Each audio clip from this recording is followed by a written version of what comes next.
Senhores, estamos aqui novamente, mais um dia, e ele está de volta.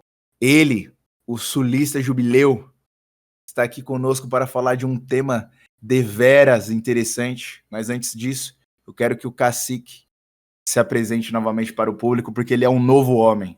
Ele voltou diferente. Ele teve que passar aí por como que se chama? Reciclagem do catecismo com os jesuítas. Como foi, cacique? Explica para o povo. Cara, foi extremamente proveitoso. E já começou quando eu voltei, assim, cara, que eu voltei pra pisar, assim, olhar a minha cidade de volta. Eu já senti o cheiro da brasa e das cinzas do enxofre, cara. Cara, eu vi uma cena que eu quis morrer. Foi o seguinte, estava lá eu, passeando pela rua de novo, e eu vi aquela figura que me chama muita atenção, cara, que me faz pensar, estou ficando louco? Que foi quando eu vi aqueles moleque magrelo, usando preto. Beleza, eu sou louco, eu uso preto também na minha cidade. Faz calor, mas beleza, usando preto e tal. Aquele moletom preto, cabelo liso pro lado, com uma retardada agarrada no braço dele também. Cara, os dois começaram a falar aquela vozinha fina de anime, casalzinho otaku. E, velho, eu fiquei comparando a internet com a vida real ali, cara. E naquele momento, todo mundo ao redor viu aquela aberração, aquela coisa estranha. Velho do céu, é tipo assim, eu falei, não acredito que tá chegando aqui. Tá chegando aqui e não dá mais pra conter. Não dá mais pra parar. Nessa hora eu falei, a única solução é sair dando canelada nessa galera. É legalizar, Xuxa, eu te odeio. Devia legalizar a palmada na criança, cara. Porque se apanhasse não ficava assim, não. Juro, juro. É horrível, velho. Dá raiva, ninguém tolera, ninguém gosta. E quanto mais retardado o jeito for que a menina fala, mais ódio tu pega. Casal otaku é câncer. Meu Você, Deus, Casal cara. é câncer. Se isso já chegou no mato, a gente tá perdido. Acabou. Acabou a esperança. você, Exato. você sentiu que você estava despertando o espírito do Unabomber, Sr. Cacique, ou não? Como seria um homem revoltado com a sociedade industrial, a moda indígena? O que que tu ia fazer? O Unabomber fez uma bomba. O que que tu iria fazer, Sr. Cacique, com a tecnologia da sua tribo? Tá ligado? Tá ligado aquele ritual de antropofagia? Então, a Rapaz, questão é que a gente ia dar a eles de comer uns aos outros. Aquilo ali não tem aquilo ali não tem proveito não, cara. Te juro, não tem proveito não. a saída E é fugir para a colina e deixar o mundo moderno em autofagia. Enquanto ele pega fogo, tu faz um milho ali na fogueira. Só diversão. assa uma capivara marota me disseram, me contaram que carne de capivara é muito boa. Cação E cereal, velho. o, Sei lá, o, o- parece que é tudo cheio de doenças, essas desgraças aí. um dia eu ainda quero descer pro sul, dar um tiro de 22 num javali aí e fazer um churrascão brabo de javali, cara. Você terá oportunidade em breve. Você terá oportunidade em breve. Isso se você não arregar. Mas vamos lá, senão a gente vai devagar demais. Senhor Sulista, nós vamos falar do que? O senhor está nos dando a honra de receber um homem da raça ariana aqui, neste momento. Eu queria fazer uma saudação romana aqui, mas eu tenho medo de levar um tiro. Eu estou em São Paulo, então por mais que você esteja no seu quarto, você pode estar sendo observado de qualquer lugar, porque isso aqui tem um monte de edifícios. E esses dias eu estava olhando aqui num prédio na frente da minha casa, olhando na janela, né, conversando com um cara, tava aqui no meu quarto, tava conversando com ele, eu falei, pô, velho, o prédio aqui fica bem de frente, as janelas são na mesma altura, já preciso, eu tô observando a janela aqui, talvez tenha alguma pessoa me observando de lá. E não é que tinha um miserável olhando para mim, velho? Lá da outra janela, tomei um puta Meu Deus. é louco, velho. Tá vendo? Aqui não dá nem pra você fazer atividades ilícitas aqui, porque as pessoas podem te ver mesmo você estando dentro da sua casa. Mas, senhor Sulista, vamos falar sobre o quê? Diga! Bom, primeiramente eu acolho a sua saudação romana no meu coração e retribuo ela, Olha né? só. Inclusive para o cacique, se ele não se Saudação sentir bem romana que habita dentro de mim, saúde a saudação romana que habita dentro de você. Exatamente. Hoje falaremos sobre o imaginário que afeta tanto os jovens homens, jovens mulheres nesses tempos modernos, principalmente em relação aí ao matrimônio ou ao não matrimônio também, né? A toda essa questão de relacionamento. Eu nem sei o que se chama, o que as pessoas hoje em dia têm, né, quando elas se relacionam. É um lance. O cacique que é tão desgraçado quanto eu, ele sabe os termos. É um affair, date. Nossa, se ela pronunciar affair, meu amigo do céu, eu já senti um cheiro. Nossa, você é doido. Você é doido. Que dor no coração, velho. Que dor no coração. Tu cria um filho com tanto esmero, sabe? Tu gasta Nossa, uma cara. fortuna com o miserável, investindo. Você dá aquele iPhone 12 pro seu filho, porque é disso que ele precisa. Ele não precisa de uma boa catequese, ele precisa de um iPhone. É disso. Exatamente. Pois é, se Mas tivesse eu acho que comprado uma continua. cela no caramelo para criança, isso aí Olha não só. estaria acontecendo, cara. É verdade. Cara, eu achei um vídeo, eu vou colocar no início desse vídeo, não sei, eu acho que era algum programa americano, da catequese na década de 60. E aí uma garota fala alguma coisa pra freira sobre Deus, a freira faz uma pergunta, a menina erra, mas assim, não é um erro muito grave, ela só esqueceu de complementar. Se você vê o grau de severidade que a freira tinha com a menina de aí, pouco mais de 10 anos, e a submissão que essa menina tinha, eu fico imaginando, cara, isso é inconcebível nos dias de hoje. Isso é inconcebível. Por que Cristo fundou a igreja? Cristo fundou a igreja para ensinar, governar e santificar todos os homens. Quanto tempo Cristo viveu na Terra? Cristo viveu na Terra mais ou menos 33 anos e passou quase toda a sua santa vida na pobreza. Está correto, só que você omitiu a última e mais importante palavra. Na pobreza e no sofrimento. Nunca se esqueça disso, minha filha, porque só através do sofrimento podemos esperar alcançar o reino de Deus. Vou colocar Obrigado, Paulo Freire e Piaget e demais educadores desgraçados. construtivistas miseráveis, Vygotsky, Valon, toda essa escola aí de gente com problema mental. Tá, mas vamos lá. Esse assunto aí da construção do imaginário é um assunto delicado porque a galera da direita, neoconservadora, ela meio que aviltou esse tema aí. Até ratificando aqui. Eu não vou culpar o professor Olavo, porque a gente não tem muita culpa sobre o que as pessoas vão fazer com o que a gente fala para elas. Né? Mas a galera só quer saber de vender curso. Então começaram a vender curso sobre a formação do imaginário. Mas, o senhor sulista, velho, quem é o principal encarregado de forjar o imaginário de uma criança? Porque essa mulher, esse homem formado aí, um dia foi criança.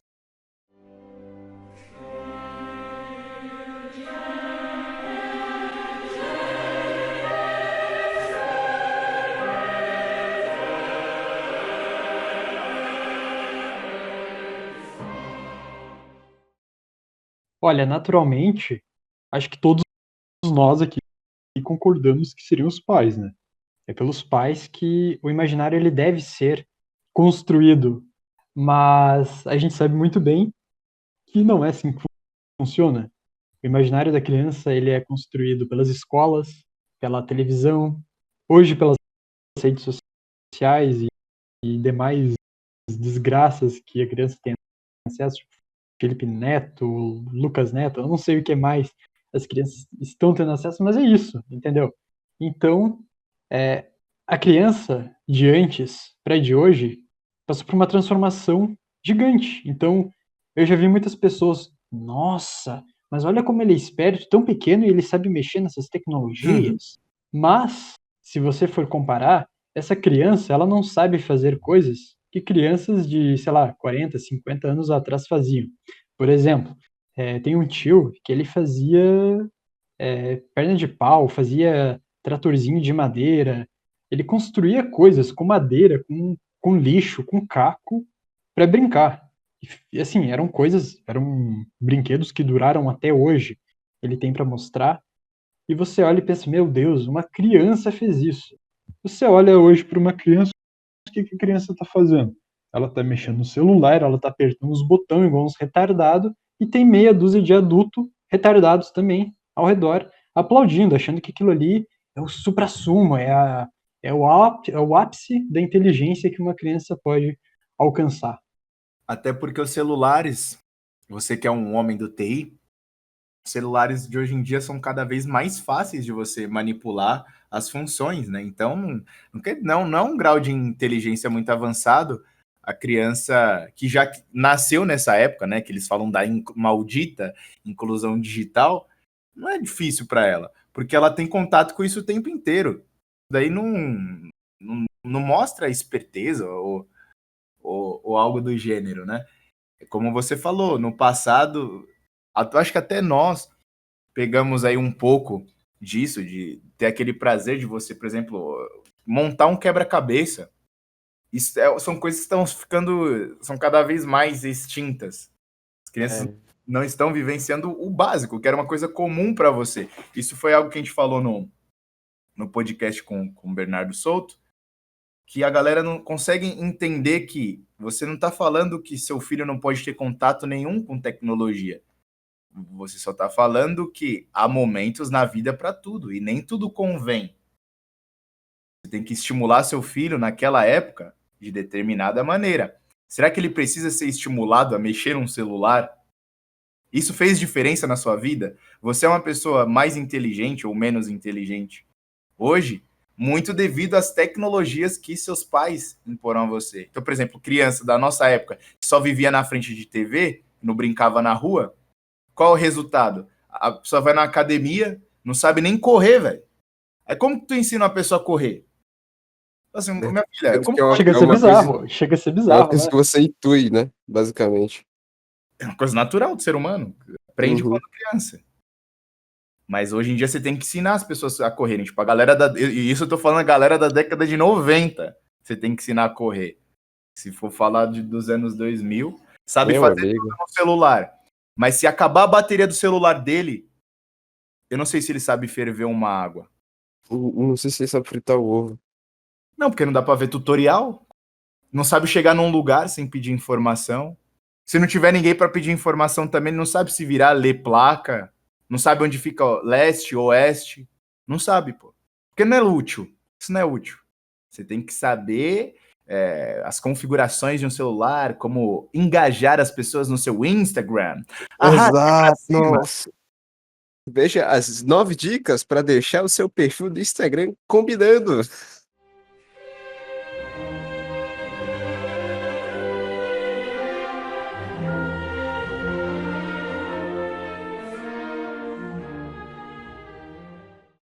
E olhando para isso, cara, principalmente dessas necessidades reais que a gente tem no dia a dia, sem a tecnologia, voltando para a questão do imaginário. Há sujeitos que acham que vão pegar aí, sei lá, vão ler 40 livros por ano, o imaginário delas vai estar bem construído, e a partir disso, elas vão ter uma nova concepção da vida. E de certa forma, tá, tudo bem, é verdade, é impossível tu ler bastante e não conseguir extrair pelo menos alguma coisa de lá. A não ser que a pessoa esteja assim, no nível de analfabetismo funcional gigante. Mas agora, as pessoas desconhecem um fator muito importante. Que coisas que estão descritas nos livros, essas coisas, elas meio que requerem que você tenha um conhecimento da vida real antes.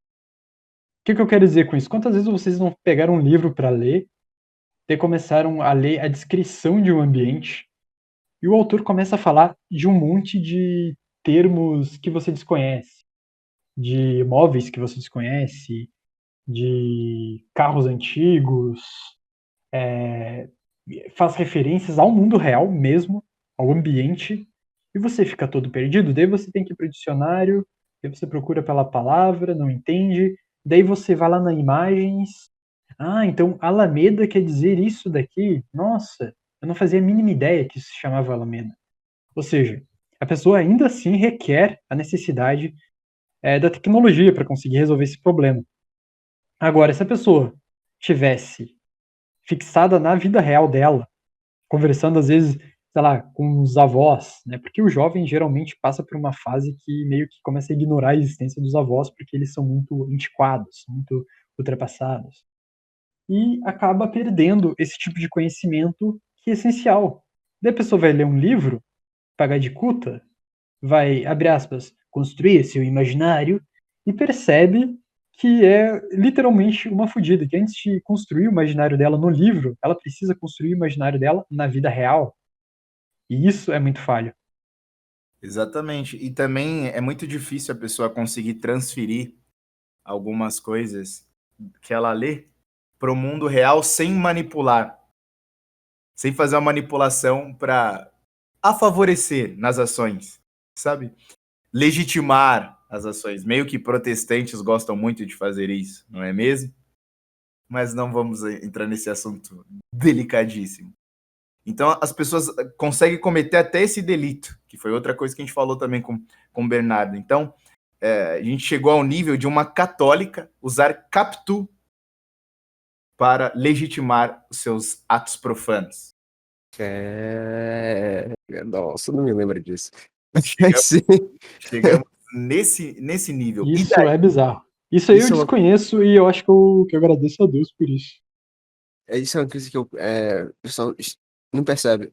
Alguns dos personagens clássicos, especialmente em se tratando do que Machado de Assis escreve, é o seguinte: eles são exemplos daquilo que você não deve ser. E o pessoal vai lá e consegue fazer o contrário, o oposto, e botar como exemplos do que se seguir, cara. E aí você percebe ainda mais que o que o Jubileu acabou por dizer é verdade. Porque sem a experiência do mundo real, você vai imprimindo para você tudo aquilo que está escrito no livro como se fosse o modo de vida e a maneira que você tem que seguir, a maneira que você tem que viver. Sem ter vivido, sem ter tido a experiência real, você não consegue julgar aquilo que é exemplo e aquilo que não é. ô senhor Cacique, o senhor está dizendo então que os jovens católicos conservadores que clamam pelo retorno à Idade Média estão errados? Ah, cara, se você, primeiramente, se você não sabe plantar, se você não sabe cultivar, se você não sabe criar de animal, cala a boca, cara, não pede isso aí não, cara, tu vai morrer em 3 dias. Em três Cara, dias, o cara ia cortar o pé no caco de vidro e ia morrer, pô, de hemorragia, sabe? ele ia dar uma enxadada, ia destapar o dedão, assim, tá ligado? E ele ia perder a perna.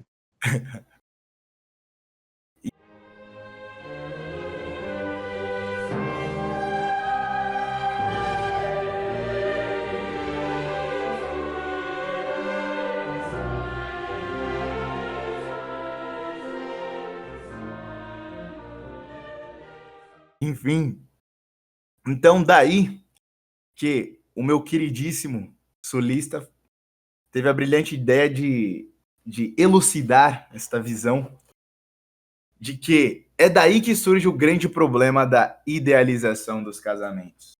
Porque você forjou o seu imaginário de uma maneira um pouco, digamos, conturbada, que você não se conhece. Pensa, se teu imaginário é conturbado, imagina seu conhecimento sobre você mesmo. E a pandemia aí fez com que a amnésia histórica das pessoas se agravasse ainda mais, então o miserável não sabe nem o que ele fez no ano passado, o tipo de pessoa que ele era no ano passado, quiçá o que ele era 10 anos atrás. Então, pense que tu cresceu aí assistindo os filmes hollywoodianos. Agora, tu achava ruim os filmes hollywoodianos? Agora tem a Netflix, que é uma extensão, é um braço de Hollywood muito piorado, forjando imaginário dos jovens. Imagine o que eles têm idealizado para um casamento. Fale um pouco sobre isso, Lissa, dessa questão dos tipos de mulheres aí e homens e o que eles idealizam num casamento. E até adicionando mais um ponto, né, numa das conversas que nós tivemos, nós falamos sobre a música, né? Como tem pessoas que deixam que a música influencie na personalidade dela. E se influencia na personalidade, não deixa de influenciar também na imaginação. E a gente sabe muito bem que essa cultura de filmes, de séries, elas estão carregadas de músicas feitas para se adequar a tudo isso e causar um tipo de emoção e gerar um emocional na pessoa. E justamente construir esse imaginário de acordo com com que eles querem. Enfim, olhando para trás, vamos pegar aí a geração do pessoal que tá com, sei lá, 18 anos, né? Que eu acredito que seja. Cara, quem tem menos de 18 anos aí e se considera minimamente são, é abençoado, porque a maioria tá literalmente fudida da cabeça. Você não consegue abordar um jovem com menos de 18 anos e ter uma conversa decente. É quase impossível. Entende? Você se sente. Claro que isso é meio que uma questão eterna, né? Sempre conversar com um jovem teve suas dificuldades. Mas hoje em dia você vê que os caras são burros, velho. Que os caras são literalmente não prestam pra nada, que eles não pensam mais. E se você pega então todo esse histórico dessa geração com 18 anos, você não consegue sequer imaginar o que vai ser dos relacionamentos futuramente. Eu digo isso baseado nos pais desses jovens, que geralmente estão aí na casa dos 35 aos Só 45. consigo lembrar dos vídeos no TikTok das M-Sol. Meu Deus. Por que você fez isso É, comigo? Por que você me fez lembrar disso, cara? Que dor no coração. Mulher dançando funk com o filho no colo. Mãe e filha dançando. Nossa, tu falou isso, eu vi um vídeo. Não esqueça que tu ia falar, hein? Eu vi um vídeo do TikTok e tal. Eu vi um vídeo do TikTok, mas não no TikTok. Esse pecado eu não levo pro purgatório. E em cima, assim, na caixa de texto, ela tava falando: as pessoas dizem que eu não tenho coragem de dançar na frente da minha mãe, eu só danço escondido dela. Aí a mãe no fundo mexendo no celular e ela dançando. Do nada, a mãe levanta, esboça que vai fazer alguma coisa com ela e começa a rebolar a jaca junto com a filha. Uma mulher de cabelo branco até já. Deve ter aí seus 50 e lá vai fumaça. pois é, aí você pega esse tipo de mulher que, convenhamos, boa parte das mulheres hoje, entre seus 30, 35 a 45 anos, elas já têm uma personalidade e uma tendência a ideologias de esquerda, a ideologias liberais. E elas criaram seus filhos de uma maneira mais liberal. Tanto é que nós sabemos muito bem que é nessa faixa etária que as mães geralmente são mais liberais para com filhos homoafetivos, né? Então a gente já vê aí que existe uma falha de caráter muito grande, de um caráter moral, porque aí eu quero pegar um ponto que a gente estava falando no começo, que antes da pessoa formar o imaginário dela, é bom que ela tenha um código moral bem definido, impresso em si mesmo. Então, por exemplo, hoje quando um Jordan Peterson faz sucesso e vende lá seus livros com as 12 regras, você olha aquelas 12 regras e você pensa, bom, ele está dando regras para as pessoas viverem melhor. E todo mundo gosta de, abre aspas, regras para viver melhor, para ser mais feliz, etc. Aí você começa a ler o livro, você começa a esmiuçar, e você vê o cara falando mal do ateísmo, dizendo que metafisicamente é impossível existir ateus. Ele começa a criticar mães solteiras, principalmente aquelas que superprotegem seus filhos. Ele começa a dar porrada em todo esse pessoal que abraça esse New Age cultural. E nisso, cara, cria aquela onda de rage pra cima dele. Isso é justamente por quê? Porque essas pessoas, elas não tiveram esse código moral impresso nelas. Elas não possuem esse código. Porque se elas possuíssem, elas leriam aquilo, mesmo que desconhecessem, e elas concordariam. Falei, olha, esse sujeito até que tem razão aqui. Mas não é o caso. Aí você pega pais com esse estereótipo, daí você olha para o lado, existe toda uma cultura que imprime em você certas ideias, e você, naturalmente, tem certas tendências, né? Você tem certas vocações. Se bem que hoje em dia vocação é alinhado com vida profissional, né? Não mais com a tua missão aqui na Terra. É Aí verdade. você pensa, a maioria das pessoas, pelo menos as pessoas, né, que não são católicas, elas pensam, bom, eu vou encontrar um parceiro de vida, mas eu não vou me comprometer com ele, porque eu não gosto de compromisso. Né? Quem nunca ouviu falar disso? Ah, eu tenho medo de compromisso, eu não gosto de compromisso. Estou me cortando neste exato momento. Obrigado, Jubileu. Aumentou minha depressão em 6 graus agora. Já continue. Pois é, cara. E quando não acontece isso, você vê outro tipo de pessoa dizendo, não, peraí, primeiro eu vou me formar na faculdade, depois eu vou arrumar um emprego e vou ganhar 10 mil reais por mês. Eu vou ter casas por todo o país, na Europa, nos Estados Unidos, no Canadá, que é um país super avançado. Eu vou ter casa na Holanda, vou para as férias para a Holanda para fumar maconha.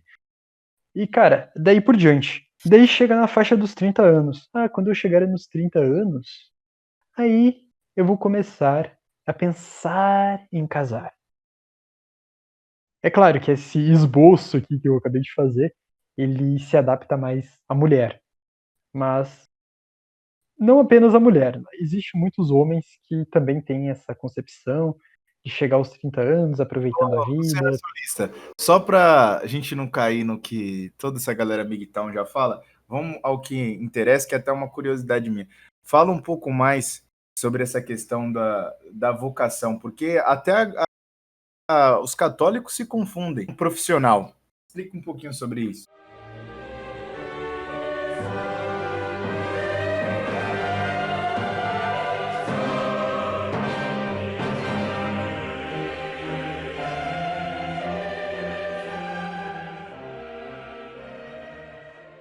Pois é, a vocação, né, quando ela surgiu, quando o termo vocação surgiu, principalmente no Ocidente, então a pessoa que é a via que vai. Então você tem lá sacerdócio, você tem a vida religiosa, você tem a vida matrimonial.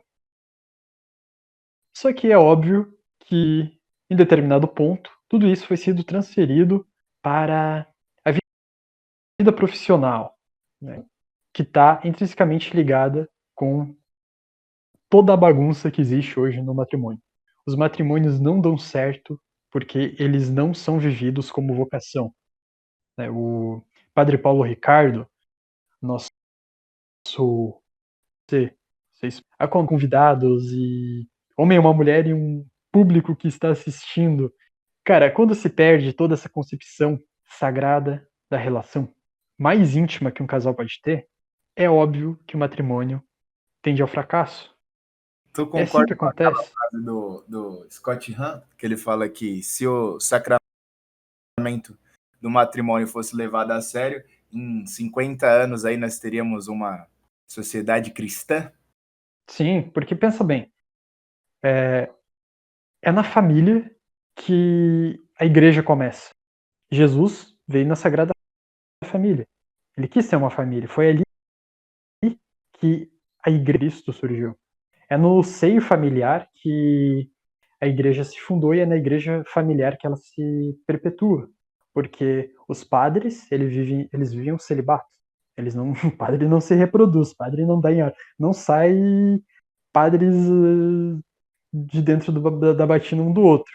Então, precisa-se de famílias cristãs que tenham muitos filhos e que catequizem esses filhos, que os próprios pais ensinem os filhos, imprimam um código moral, eles ensinem o que é verdade e preparem eles para, posteriormente, eles mesmos, abre aspas, construírem o imaginário deles. Aí a coisa fica bem mais fácil, porque essas crianças elas vão estar mais preparadas. E é verdade que o Scott Hahn falou, ele não foi a primeira pessoa a falar isso. Se você pegar toda a tradição católica, É essa a ideia. Vocês estão falando de casamento e tal, e tem uma coisa que o C.S. Lewis diz, exatamente nessas palavras. O inventor da máquina humana quis nos dizer que as suas duas metades, a feminina e a masculina, foram feitas para serem combinadas aos pares, e não simplesmente quanto ao aspecto sexual, mas combinada em todos os aspectos. A monstruosidade da relação sexual fora do casamento é que aqueles que se entregam a ela estão tentando isolar um tipo de união, a sexual, de todos os outros tipos de união, que deveriam acompanhá-la para constituir a união total. A atitude cristã não significa que haja algo de errado com o prazer sexual, mas que com o prazer de comer, e sim, o que você não deve isolar o prazer sexual e tentar obtê-lo sozinho, da mesma forma que você não deve tentar obter os prazeres do gosto sem engolir e digerir, mastigando o alimento e cuspindo-o de novo. Perfeito, cara. E Santo Agostinho fala disso já, né? Ele dizia, olha, o comer ele é necessário para a sobrevivência do homem. E a relação sexual é necessária para a sobrevivência da espécie humana. Então, são duas coisas necessárias e que nós deturpamos, né? Nós desordenamos essas coisas. E a gula, geralmente, né? Sinceramente, o que é o pecado da gula? Todo mundo meio que ignora o pecado da gula. É a coisa mais normal que tem. Existe meio que um ode a ser guloso. E não é tão gritante, mas existe uma grande correlação do pecado da gula com os pecados da luxúria. Mas isso é outro assunto. Mas essa desordenação da intimidade sexual, ela realmente corrompeu de maneira catastrófica as famílias. Foi justamente aí que começou a se corromper, né? Se você pegar ali, houve a Revolução Sexual, século passado, a partir daí, o número de fiéis começou a diminuir, né? Os de protestantes começaram a aumentar. Bom, os protestantes, eles aceitam métodos anticoncepcionais, ou seja, é aquelas por aquelas, né? E é justamente ali. Futoshi, Venerável Futoshi, ele diz o seguinte, ele faz uma correlação magnífica. No Oriente, ainda hoje no Oriente, a consagração da Eucaristia, né, do corpo e do sangue de Jesus, ela é feita de maneira escondida do público, dos fiéis que estão na missa. Na missa tridentina é um pouco assim também. E ele faz essa correlação com a intimidade conjugal. E essa correlação ela é totalmente verdadeira, porque a família ela é uma sombra, ela é um reflexo da Trindade. Tem o Pai, o Filho e tem o Espírito Santo. Tem a abundância de amor que gerou o Espírito Santo. E existe no casal uma abundância de amor que vai gerar filhos. São João Paulo II fala isso. A base da teologia do corpo é basicamente isso. A família humana é um reflexo da Trindade. A partir do momento que você ataca a família, você tem que atacar a família naquilo que a gera, no que gera o amor familiar, que é justamente a intimidade conjugal da família. E esse ponto eu acredito que seja o mais nefasto na imaginação das pessoas.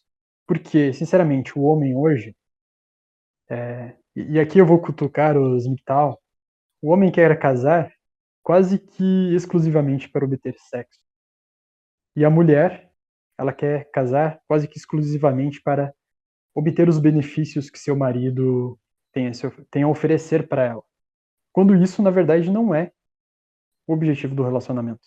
Então, quando ambos se juntam em matrimônio com essas coisas em mente, é óbvio que vai dar merda. O que tem para dar certo aí?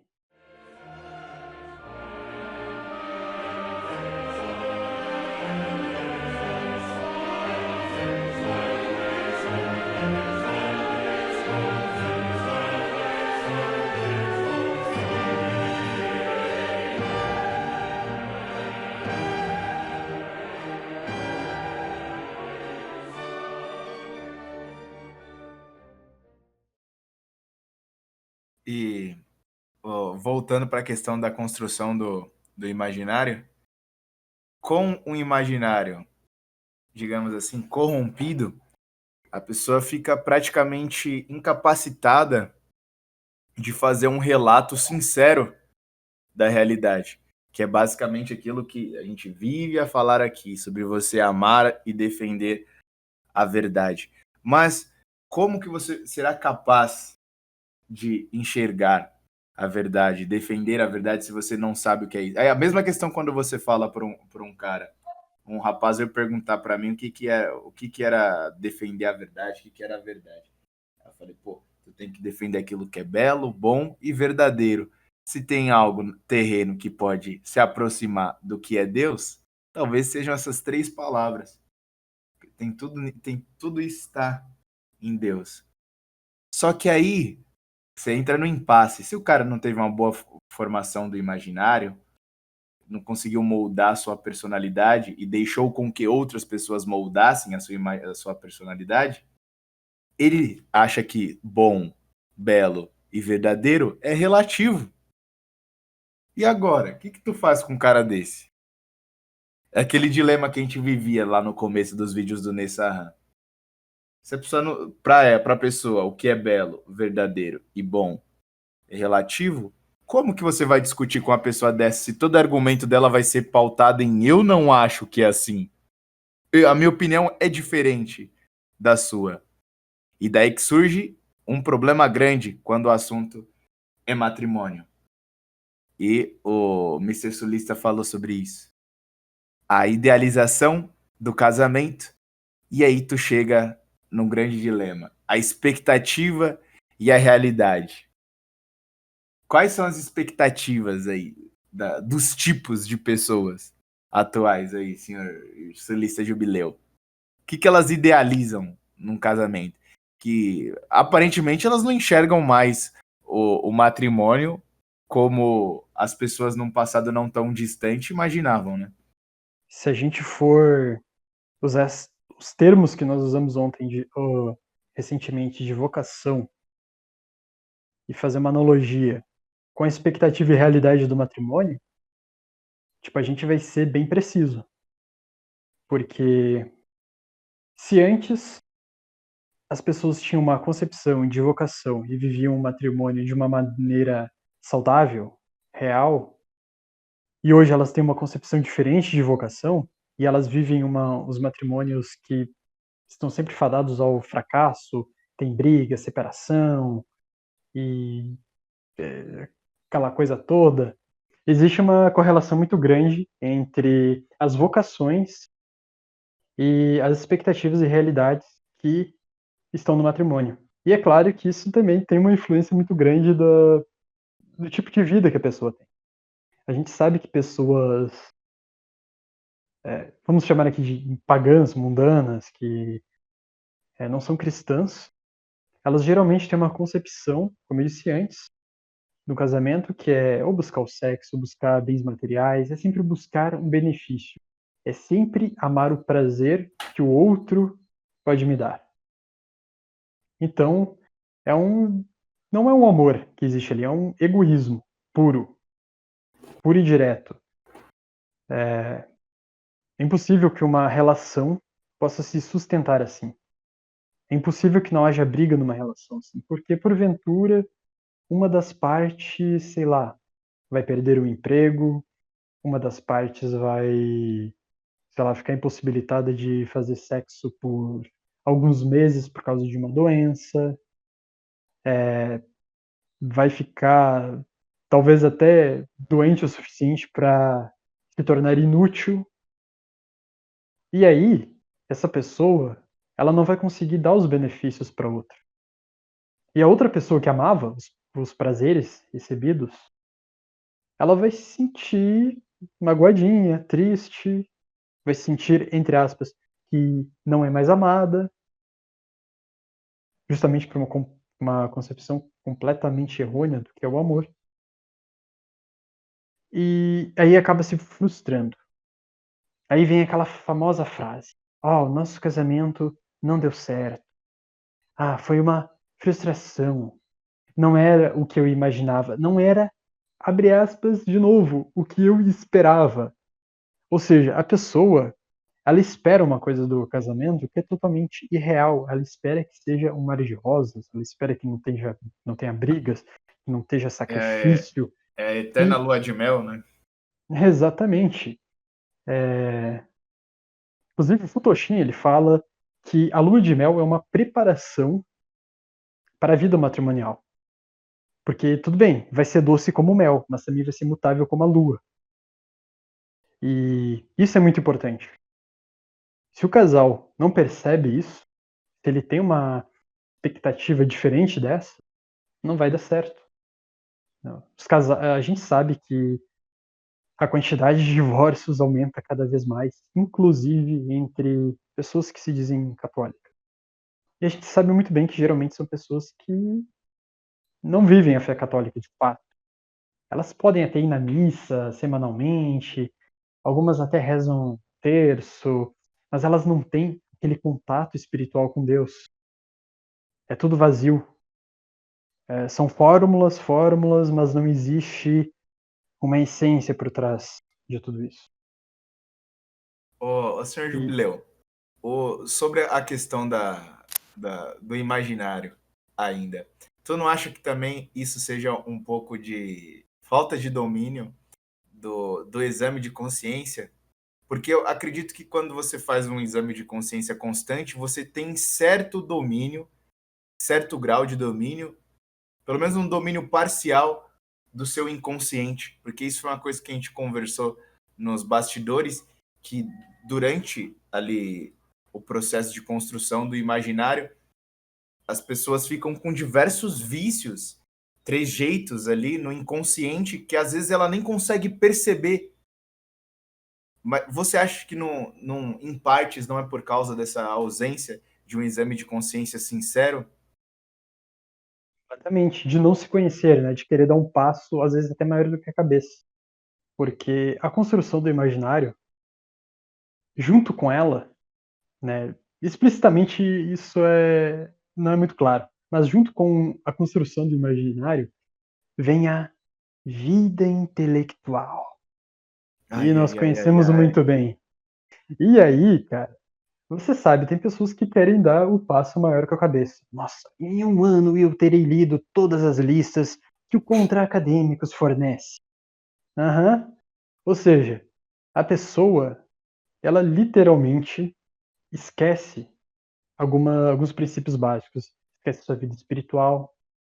Esquece. Olha, tem pessoas que se acreditam mais católicas ou, sei lá, mais cristãs, porque elas leram não sei quantos livros, não sei quantas bulas, não sei o que mais, e vão missa tridentina e o caralho a quatro. Agora, elas se consideram mais católicas ou cristãs por isso do que uma pessoa que ajoelha e fica lá meia hora rezando em silêncio, fazendo oração pessoal com Deus, Faz né? Sei lá, caridade. faz caridade, faz jejum, daí vai rezar, sei lá, a cada 20 minutos de oração, ela tem aqueles 10 segundos de vislumbre da verdade. Vem uma luz pela divina graça que ilumina a inteligência dela e ela pensa: meu Deus, é isso é verdade. Ela contempla, ela tem segundos de contemplação.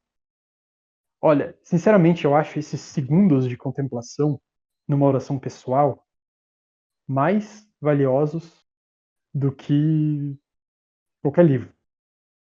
Não que eu esteja fazendo aqui uma apologia a não ler livros, mas vocês entendem. Estou falando aqui de prioridades. E as pessoas elas esquecem essas coisas que são importantes. E que Eu, fique a claro aqui gente, também, né, o Mr. Sulista, porque a galera gosta de atacar os religiosos, né? Porque a galera tem uma parcela aí das pessoas que tudo que acontece na vida, elas não conseguem enxergar na vida delas a ação luciferina, nem uma ação divina. Então, tudo que acontece, ela coloca a culpa em Deus. Então, se pessoa X ou Y passou na vida dela, quantas mulheres aí, em determinada época do relacionamento, falam que o rapaz foi um presente de Deus. Passa um tempo, fala que foi um castigo. Embuste. Pois é, usa Deus, fica culpando Deus por todas as escolhas que ela faz. Mas fala, não, foi Deus, é um presente de Deus. Então, pera lá, não foi isso que o solista está falando. Pera lá. Só deixando claro isso aí. Prossiga, senhor solista.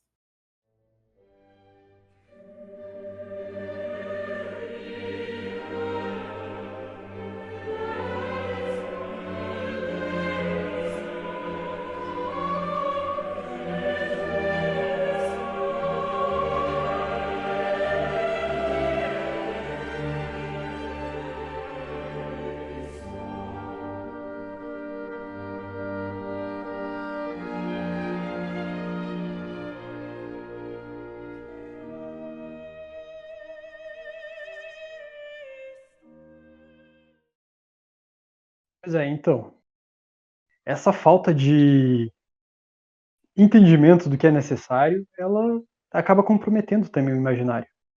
Porque é na oração, é apenas na oração que você vai conhecer a si mesmo.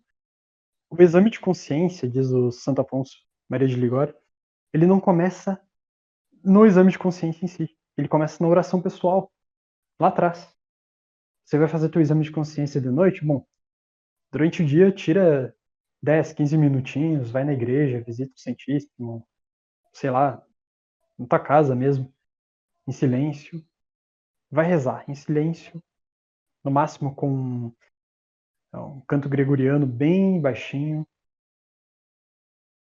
E tenta conversar com Deus. Uma oração assim, íntima. Isso daí é ali que vai começar o teu exame de consciência, porque ali você vai perceber que você tem necessidades espirituais, que você precisa de virtudes, que você começou a cometer certos pecados que antes não cometia, ou que pecados que você comete estão se agravando.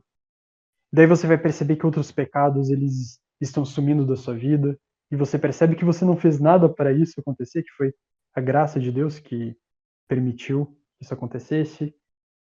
É durante a oração que você começa a perceber todos esses movimentos da tua vida, que no exame de consciência, às vezes, rápido, relaxado, você não percebe, porque se torna uma coisa automática. Você percebe que você precisa, sei lá, de bens materiais, mas daí você percebe que para você ter esses bens materiais, talvez você precise ser menos egoísta, menos preguiçoso, menos isso, menos aquilo, e que você precisa ter certas virtudes. Você necessita de uma mulher, e eu me encaixo nisso, né? Eu fazia oração, eu pedia uma namoradinha para Deus. Olha só. Determinado momento, eu parei para pensar assim, não, peraí, antes disso eu vou começar a pedir para Deus me transformar num homem melhor, porque, na moral, se eu fosse uma mulher, eu não ia querer namorar comigo, não. Ô, Mr. Sulista, e essa questão aí também da vocação que a gente falava, já tentando traçar um paralelo com a questão da oração, também vai muito dessa questão do egoísmo de você também não aceitar o chamado divino, né? Tem muita gente que não aceita. Ela coloca uma ideia na cabeça, fixa aquela ideia, eu quero seguir profissão X, eu quero fazer isso da minha vida. Mas ao mesmo tempo pede luz a Deus para orientar o caminho, e Deus dá vários sinais na vida, mas ela se recusa a acreditar que aquilo é um sinal divino.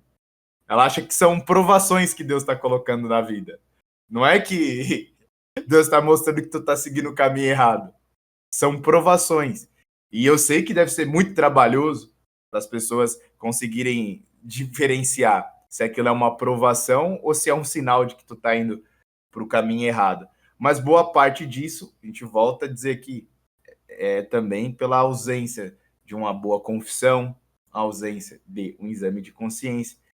E me parece, eu quero saber a opinião do senhor, que essa questão do egoísmo é muito latente nas pessoas de hoje e se estende para várias situações. Uma delas é essa, envolvendo a vocação, porque no final das contas, a vocação é um chamado de Deus, não é? Sim, hoje mesmo eu estava conversando com um amigo meu, E a gente falava sobre isso, sobre a vontade, sobre essa inclinação que nós temos de colocar nossa vontade acima da vontade de Deus. Tá, Deus tem uma vontade e tem um plano para nossa vida. Se nós somos católicos, nós acreditamos nisso. Porém, a gente também tem a nossa liberdade. E a partir dela, a gente pode fazer nossas escolhas e alinhá-las com a vontade de Deus. Ok. Agora, a partir do momento que ambas coisas divergem, eu tenho que lembrar que eu vou estar sendo egoísta em 3 situações. Na primeira situação é com Deus, na segunda situação é com o outro, com o próximo, e na terceira é comigo mesmo. E as pessoas não percebem isso. As pessoas acham que no momento que vão fazer a vontade própria, que elas estão fazendo um bem para si mesmas. No momento, tudo bem, pode ser que seja verdade, durante um tempo.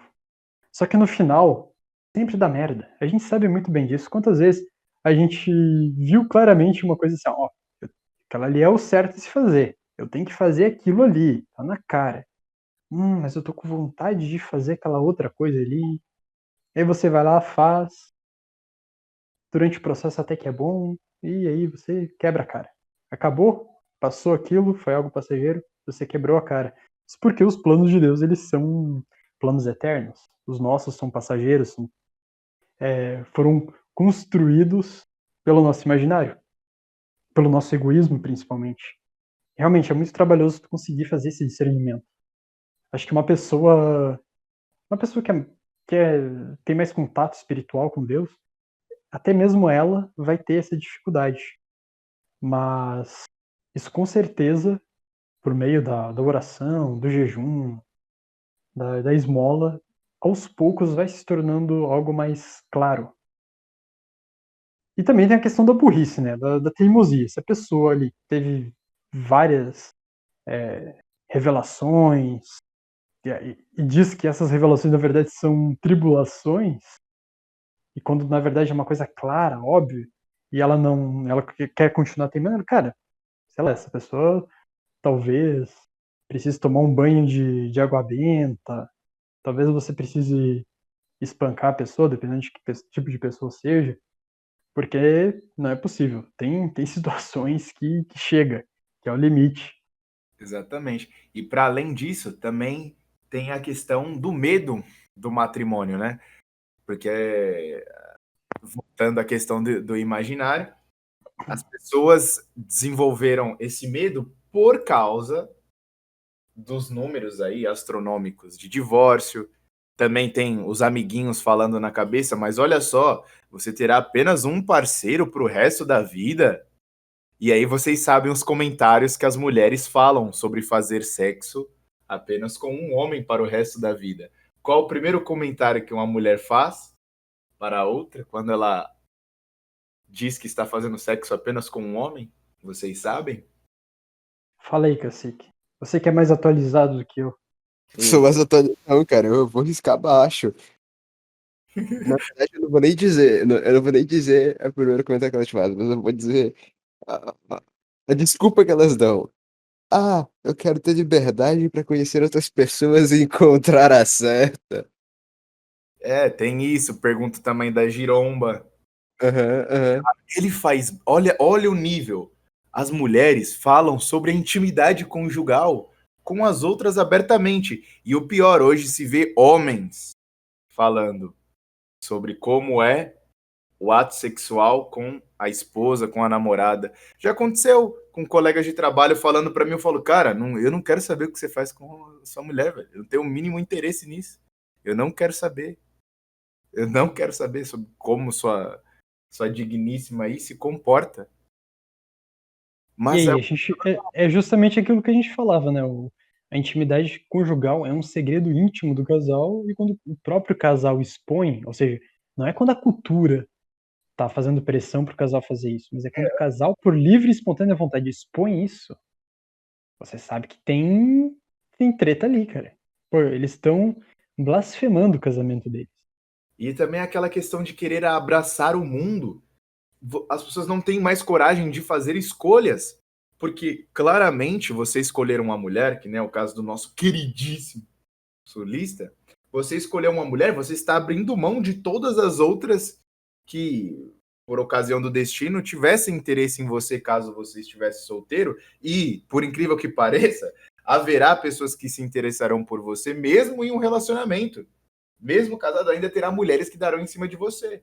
Mas você fez uma escolha e fazer uma escolha é abrir mão de diversas outras. Não é possível ter tudo. Não adianta você plantar mais do que você pode colher. Não adianta você fazer esse tipo de coisa, porque isso é avareza, cara.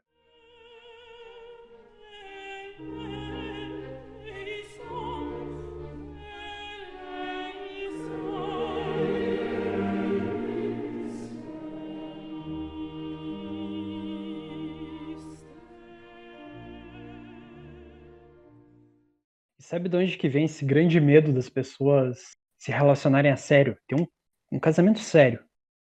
Sabe de onde é que vem? Tô com medo de saber. Vai lá. Hoje, olha só, a gente sabe, nós como católicos, a gente sabe o valor que tem o matrimônio. A Sim. gente sabe que é algo sagrado. As pessoas, elas fecham os olhos para isso. As pessoas que não são católicas, que estão fora da igreja, etc., elas fecham os olhos para isso. Mas no fundo elas sabem. No fundo, elas olham para o casamento e elas veem que lá sim existe um vínculo insolúvel. Porque não é possível que a pessoa leia os votos matrimoniais, isso quando se casa na igreja católica, e eventualmente, assim mesmo que de maneira superficial, ela não se atente para os votos que acabou de dizer. De amar na saúde ou na doença, na alegria ou na tristeza, na riqueza ou na pobreza. Tudo isso. Isso durante séculos, ou melhor, né, por mais de 2 milênios, está impresso na humanidade. Quando você fala em casamento para uma pessoa, você vai ver que, de certa maneira, ela vai tremer. Porque a expressão casamento ela é forte o suficiente para fazer isso. É como a palavra tradição. Você fala tradição perto de uma pessoa, ela, antes de levantar a voz e falar mal, ela vai dar uma tremidinha na perna. Pode notar. Agora, o casamento é a mesma coisa. A pessoa, ela treme, ela fica impactada com aquilo por algum momento e depois ela vai esboçar uma reação que condiga ali com a sua opinião pessoal, com a sua personalidade. E o medo que a gente tem do casamento, eu digo a gente porque, sinceramente, agora eu tô noivo, mas há 8 meses atrás, 9 meses atrás, eu tinha medo também. Imagina, ano retrasado, eu sequer podia imaginar que em alguns meses eu estaria namorando. Como assim, cara? Você é o Shed do Sul, homem ariano. Mas isso daí eu não sabia disso, não. E aí, uma das condições, né, condições não, mas o que a minha noiva deixou explícito antes da gente começar a namorar é o seguinte: eu namoro pra casar. E ele, sim, ela falou aquilo sério. A mulher é Entende? brava. Você sabe quando a mulher fala uma coisa séria, quando a mulher fala algo por vaidade. Ela falou aquilo sério. E aí eu pensei, eu tenho menos de 23 anos, tô terminando a faculdade, eu não ganho tão bem assim. E sabe, vem todo aquele mar ali, e vem todo aquele mar. E você tem que tomar uma decisão. E cara, sinceramente, eu tremi, eu tive medo mesmo, de verdade. Medo principalmente de deixar de ser egoísta. Porque quando você vai abraçar um matrimônio, você vai ter que abrir mão de muitas coisas. O pessoal gosta muito de fazer piadas. E o cara está na coleirinha. Mas, cara, a verdade é que é o seguinte: você casou, a prioridade da tua vida é tua mulher. Se você realmente acredita no matrimônio, é isso. Inclusive depois dos filhos. Inclusive depois que vierem os filhos, a prioridade ainda do homem é a mulher e da mulher ainda é o marido. E a grande questão de tudo isso é o egoísmo. Porque as pessoas, elas não querem abrir mão de certas coisas, de certas companhias, de certos ambientes que elas frequentam, ou até mesmo de certas coisas aceitáveis que elas fazem, né? Por exemplo, eu trabalho o dia todo, acaba o meu dia de trabalho, pego um tempo para descansar e depois eu volto a trabalhar de novo, porque eu preciso disso. É um sacrifício que eu faço, ou seja, antes o meu egoísmo ele pulsava e dizia, bom, mas eu tenho que aprender a tocar violão, eu tenho que ler meus livros, eu tenho que isso, eu tenho que aquilo e tal, sabe? Sempre buscando uma justificativa, algo de apoio. E daí eu percebi, não, peraí, a minha vocação, se a minha vocação é realmente o matrimônio, eu tenho que fazer as coisas que condizem com isso. E não me abraçar em certas vaidades do mundo, né, só porque estão na moda.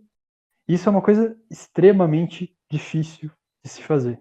Não é uma coisa fácil, é uma coisa que você perde noites e noites de sono até o momento que você pensa o seguinte: eu vou abrir mão disso, do meu egoísmo, e eu vou amar outra pessoa. E aí quando você toma aquela decisão de amar a outra pessoa, você vê que o seu egoísmo ele vai fugindo, que não existe mais aquela necessidade, que todos aqueles desejos eles eram voláteis e que apesar disso você ainda vai ter tempo de fazer alguma das coisas que você queria, mas que ainda assim vai ter sacrifícios. E quem que quer sacrificar alguma coisa hoje por outra pessoa? Ninguém quer. As pessoas têm medo de fazer isso. Me parece que ali, até a década de 50, 60, era bem claro para a humanidade que era um consenso que para uma pessoa amadurecer era necessário que essa pessoa casasse e tivesse filhos. Isso o ser humano comum, de maneira geral. Isso era uma coisa bem clara. E era bem claro também que os homens tinham coisas que as mulheres não tinham e que eram interessantes que elas tivessem, e o inverso também, que as mulheres tinham qualidades que os homens não tinham. Ou seja, a união dos dois era algo muito bom. Gerava filhos, família, e a família cresce, você tem uma casa ali, e tu gera filhos, cada filho tem uma casa, então já são 3 casas, 2 casas na família, e assim tu vai gerando riqueza. Enfim, até do ponto de vista dos liberais aí, o matrimônio era visto como uma coisa boa. E aconteceram várias coisas que a gente sabe muito bem, aí o avanço do feminismo, todo o marxismo cultural, e deturpou a cabeça das pessoas, estragou o imaginário ao ponto de elas acharem que o matrimônio é uma prisão.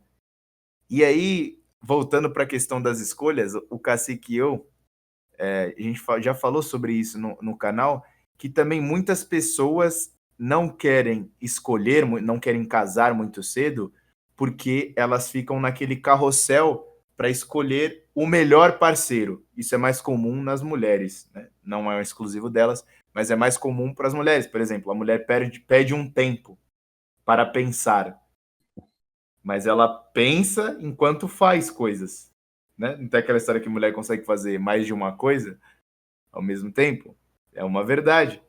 Ela está pensando no rumo da vida dela, mas está se relacionando com outros caras para saber se eles são melhores que você.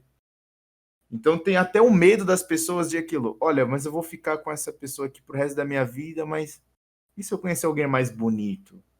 Será que eu não posso conhecer alguém mais inteligente, mais rico? Isso, Cara, diga se que assim, ela troca por alguém mais bonito, isso aí é um tiro. Nossa senhora.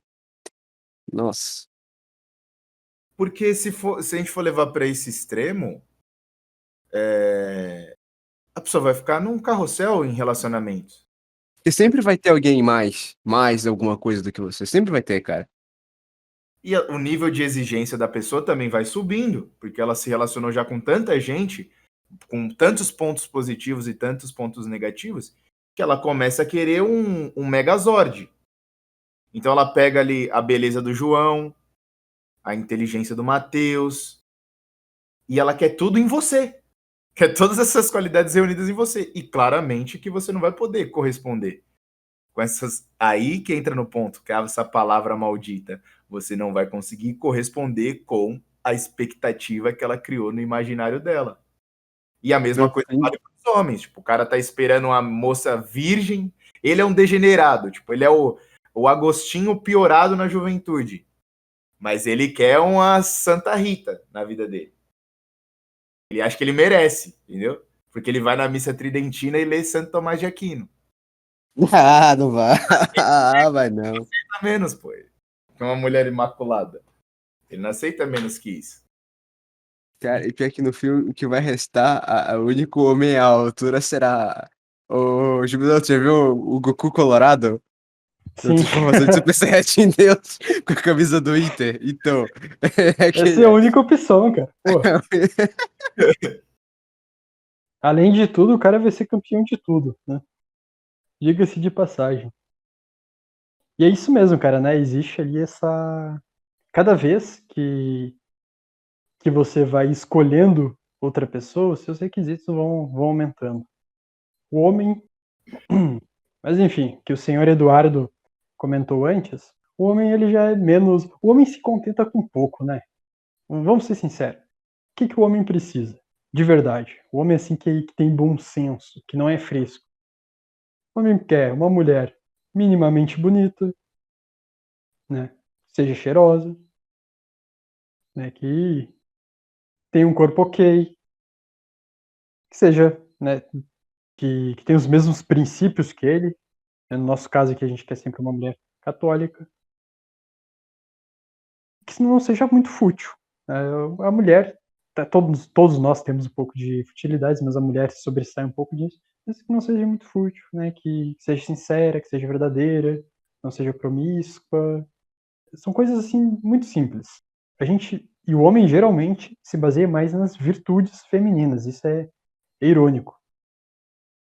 A mulher não. A mulher ela é mais detalhista. A mulher quer saber do emprego do cara, quanto que ele ganha, do carro, da altura, do volume que a calça dele tem, o tamanho do pé e a do altura é tênis, sacanagem, faz a altura é cálculos. sacanagem, a altura é sacanagem. Pois é, e aí, cara, é meio que uma. Cacique, é meio que uma regra entre as mulheres, no geral, assim, pelo menos. Tem umas que começam, né, com o tempo a se desapegarem desse mito. Mas é quase que uma regra que a mulher na rua só olha para homem que tem mais de 1,80. Ou que pelo menos seja mais alto que ela. Eu não sei como que essa merda surgiu, como que se proliferou, eu só sei que acontece, cara. Isso só pode ter saído daqueles grupos de Facebook feminista, não é possível. Provavelmente. Acho que, não, Você, não, você... só olha pra homem de 1,80, o Chad de 1,79 depressivo. A coincidência é que eu tenho 1,79. Olha só, eu vou te deixar mais feliz, o senhor solista. Eu tinha 1,79, mas com exercícios de correção postural, hoje eu tenho incrivelmente 1,83 m. Então, eu era só corcunda mesmo. Eu não tinha 1,79. Eu só estava corcunda. Ô, você me passa esses exercícios aí, cara. Alongamento de coluna. Passarei. É de coluna, viu? Não é de outra coisa. Opa, com ao respeito. Mas bem, bom, o que eu tinha marcado aqui pra gente falar sobre, eu acho que obviamente que a gente não esgotou o tema, porque é um assunto bem mais complexo. A gente vai trazer o solista aqui para falar sobre isso daqui a um ano, que ele terá experiência prática Se no Deus quiser, já vou ser papai também. pai. Deus Amém, igreja. Deus permita. Senhor Cacique, o senhor que fez pouquíssimos comentários, porque eu sei que o senhor anda meio desgraçado da cabeça, já faz um tempo para com as mulheres. O senhor quer fazer algum comentário pertinente aí? Quer deixar sua sabedoria indígena conosco? Quer guardar? O problema é que você falou, tem que ser pertinente. Aí não dá, né? Não, cara, sim, só espero que tudo dê certo para o jubileu. E eu acredito que vai dar, que o que eu escutei falar da moça, pelo que eu pude Já ver. deu, meu amigo, já deu. Já deu. Você prensou o cara na parede, mano, meteu uma faca no pescoço dele e falou pra ele que ele tinha que casar. Tu acha que não vai dar certo? Pô? Acredito que sim. Agora, pro resto da galera, é ter cuidado o máximo possível e prestar atenção em estar metendo o pé. Porque, enfim, tem que ter cuidado. O Cacique está falando isso porque a última vez ele quase foi parar no hospital psiquiátrico. Por isso É, tu também não quase foi junto Misericórdia. comigo, não, né? Tu também não tava numa camisa de força, não, né? eu não sei disso. Desconheço Beleza. o Joaquim Phoenix do mundo moderno. E lembrando, né, cara, eu gosto sempre de pensar no seguinte: tudo que o Nessahan Elita fala, lá, como lidar com mulheres, eu não vejo assim, né? Eu não vejo como lidar com mulheres. Eu vejo os tipos de mulheres que você deve evitar. Tudo que tá escrito lá, todo aquele tipo de mulher que ele caracteriza e tal, cara, evita. Foge. Vai sobrar poucas, cara. Mas nesse sentido aí é melhor que você faça uma boa escolha, né? Vai sobrar poucas, mas tu só precisa de uma. Então Pô, claro. tá valendo. Então é isso, né, senhores? Referências? Vamos passar uma referência pro pessoal Opa, ler de repente. boa, importante. Vai lá, senhor Bom, Sulista. no tema, acho que frente ao matrimônio e a intimidade conjugal, não sei. Talvez eu até seja indiscreto ao falar isso, mas Três para Casar, do venerável Fulton Sheen, é com certeza o melhor livro que trata sobre o assunto. Ele fala toda a antropologia, sociologia, ele fala sobre o sexo, sobre a vocação, sobre o casamento. Cara, Supimpa. O senhor Sulista foi censurado? Foi censurado. O microfone dele está ativo eternamente, né? Jonathan, tenta entrar e sair, rapaz. Sai, hein? Quer dizer, tente sair e entrar.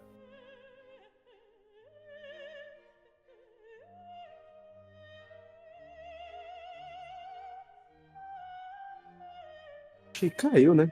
A internet dele tava dando travada. Aconteceu isso quando eu tava ausente, não aconteceu? Mais ou menos. Bom, você oi, oi, oi. Agora eu tô te ouvindo. voltou. Então, Pô, volte. cara, eu tava usando meus dados aqui e eu nem percebi. Vai lá, Eu acho que acabou. votação. Vai lá. Ô, onde é que eu parei? Como se nunca Não. tivesse acontecido, recomece da indicação. Enfim, o livro que eu com certeza recomendo sobre o assunto é Três para Casar, do venerável Fulton Sheen. No livro, ele pega esse assunto e trata antropologicamente a parte social dele, casamento, sexo, família, filhos, vocação, tudo que é preciso para a pessoa que está desgraçada da cabeça conseguir discernir, né? Com certeza a pessoa, ao ler o livro, vai conseguir identificar onde ela está no meio de toda essa confusão e vai conseguir organizar sua vida. Então, se a pessoa é uma pessoa egoísta, ela vai perceber, olha, eu sou uma pessoa egoísta. Se a pessoa é uma pessoa que, bom, eu não sou egoísta, porém eu tenho uma concepção completamente errada do casamento, né, no sentido último. Também vai ter essa noção, vai ter um caminho a seguir. Acho que é o melhor livro, assim, nesse sentido. Ele é completo. Óbvio que ele não trata de maneira profunda todos os assuntos, mas é um belo começo. E tem os vídeos também no YouTube, né, o senhor solista do Venerável Fulton Sheen sobre amor. Ajuda Sim, bastante também, né? Seria um complemento. Né? sim. Todos muito bons, inclusive. Um grande orador. O padre Paulo Ricardo americano, né? Olha, se existiu um americano bom na face da Terra, foi o venerável Fulton Sheen. Mas a gente sabe que também teve a Madre Teresa de Calcutá, então pelo menos dois teve. Certo. E aí, o senhor Cacique, o senhor tem alguma indicação ou você só lê coisas desgraçadas assim como eu? Eu não posso recomendar aqui Schopenhauer, né? Não precisa nem em casa ler Schopenhauer. Cara, nenhuma recomendação valendo de livro, de nada, mas eu tava de olho num jogo chamado Lust from Beyond, que, enfim, já pelo o nome já dá pra entender mais ou menos do que se trata. E é um joguete de terror, cara, em que as figuras demoníacas que aparecem, todo o caos e a trama que envolve é exatamente da- como é mesmo a palavra? Da degeneração sexual e tal. É um rito quase que demoníaco. Na verdade, é um rito demoníaco. Tá rolando ali e tal. E aquilo me chamou bastante atenção, porque, cara, é um jogo que parou pra tratar sobre o tema. Falar, tipo assim, ó, tá ligado? Muito obrigado, senhor Cacique, por indicar algo que é extremamente pertinente ao tema. Mas a gente parou pra falar sobre isso. Não é nada sem a presença. Sabe por quê? Não, sabe por quê? Porque você joga no papel do marido, né? E quem foi sequestrado é tua esposa. Só que tu não sabe se ela foi sequestrada ou se ela se quis sequestrar. É muita onda, mano. É muita onda. É um suspense do cacete. Vou seguir a mesma linha do Cacique, mas não tão radical assim. Eu vou indicar aqui, já que o senhor solista estava com medo de casar por falta de dinheiro, eu vou indicar Feijão e o Sonho para vocês ficarem extremamente também depressivos, como vocês verem que talvez a sua vocação ali seja um grande dilema na sua vida, pode causar o caos no seu matrimônio, porque a sua vocação não te dá dinheiro. Não vou colocar como vocação, né? Que hoje o senhor solista já nos deu a red pill quanto à profissão e à vocação. Então, como que a prática do matrimônio, talvez, se você... Talvez por escolher a esposa errada ou simplesmente por cinco circunstâncias da vida mesmo, são problemas que podem acontecer, como a falta de dinheiro, né? É aquela história que o sulista falou. Quando você faz os votos lá, as pessoas esquecem. Assim como você tem que estar do lado da pessoa na riqueza, na pobreza também. Certo? Então, Feijão e o Sonho. Senhores, fiquem com Deus mais uma vez. Estamos aqui falando besteiras, mas são besteiras úteis. Certo? Rezem o terço e falou.